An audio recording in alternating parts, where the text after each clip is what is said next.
building at 278 Duckworth Street was built as the British Bank of North America in 1849. It was always a bank until 1988, and at that time it was Bank of Montreal. Bank of Montreal moved down to their location on Water Street because they needed more space for the bank, and also the bank manager lived upstairs, so neither space was appropriate, so they moved to a big new shiny space. And this building, because of its architectural significance and its significance in banking history, was given to the City of St. John's as a present with a big bow on it and the whole thing. Then there was a call for proposals by the City of St. John's to look for new adaptive reuses for the building. At the time,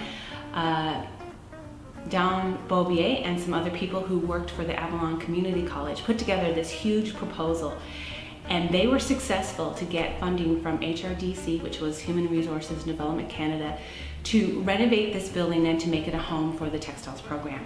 So in putting together that proposal, it was mostly a training program. So they took all of their students who were learning how to be plumbers, electricians, carpenters, all that kind of stuff, who just did their 9-month training. They had to come, they came here to this building and did work and got their hours, and of course there was a bit of money in there so they could get paid as well, and the building got done.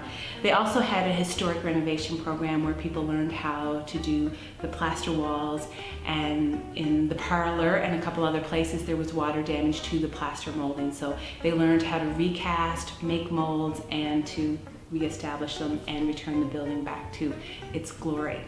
So in that whole process,